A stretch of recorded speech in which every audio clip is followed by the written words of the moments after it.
இந்த கிளாஸ்ல நம்ம ப்ராசஸ் பெர்ஃபார்மன்ஸ் இண்டெக்ஸ் பத்தி டிஸ்கஸ் பண்ணலாம். ஆக்சுவலா ஒரு ப்ராசஸ் பெர்ஃபார்மன்ஸ்னா என்னன்னு பார்த்தீங்கன்னா, ஒரு ப்ராசஸ் கேரக்டரிஸ்டிக்ஸோட அவுட்புட்ல இருக்கக்கூடிய ஸ்டாட்டிஸ்டிக்கல் மெஷர்மென்ட். இது பார்த்தீங்கன்னா, ஒரு ஸ்டேட் ஆஃப் ஸ்டாட்டிஸ்டிக்கல் வந்து கண்ட்ரோல்ல இருக்குங்கிறத டெமான்ஸ்ட்ரேட் பண்ணி குடுக்கும். இது டெமான்ஸ்ட்ரேட் பண்ணாமலும் கூட இருக்கலாம்.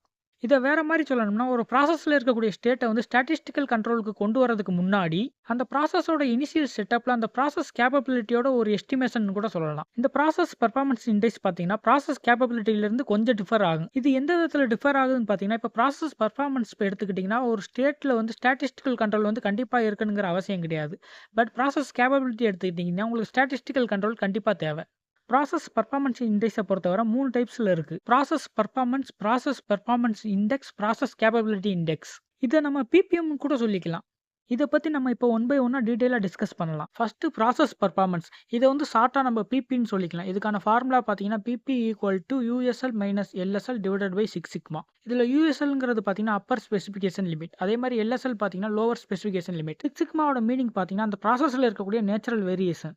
Next process performance index. இத வந்து நம்ம ஷார்ட்டா பிபிகேன்னு சொல்லுவோம். இதோட ஃபார்முலா பார்த்தீங்கன்னா, PPK equal to minimum of PPU, PPL. இதுல பிபிகேனா ப்ராசஸ் பெர்ஃபார்மன்ஸ் இண்டெக்ஸ்ங்கிறது நமக்கு தெரியும். பிபியு இதோட மீனிங் பார்த்தீங்கன்னா, அப்பர் ப்ராசஸ் கேப்பபிலிட்டி இண்டெக்ஸ். இதோட ஃபார்முலா பார்த்தீங்கன்னா, USL minus X divided by 3s. அதே மாரி பிபிஎல் இதோட மீனிங் பார்த்தீங்கன்னா, லோவர் ப்ராசஸ் கேப்பபிலிட்டி இண்டெக்ஸ். இதோட ஃபார்முலா பார்த்தீங்கன்னா, X minus LSL divided by 3s. இதுல எக்ஸ்ங்கிறது பார்த்தீங்கன்னா, ப்ராசஸோட ஆவரேஜ் வேல்யூ. அதே மாரி எஸ் பார்த்தீங்கன்னா, சாம்பிளோட ஸ்டாண்டர்ட் டீவியேஷன் வேல்யூ.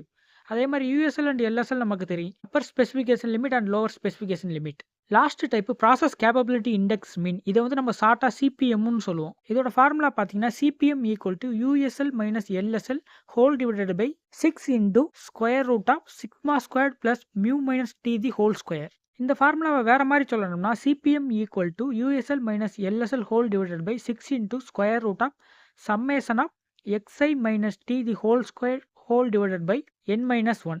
இந்த ஃபார்முலாவில் யூஸ் பண்ணியிருக்க மியூங்கிறது பார்த்தீங்கன்னா, ப்ராசஸோட ஆவரேஜ் வேல்யூ. அதே மாதிரி சம்மேஷன் பார்த்தீங்கன்னா, அந்த ப்ராசஸில் இருக்கக்கூடிய ஸ்டாண்டர்ட் டீவியேஷன்.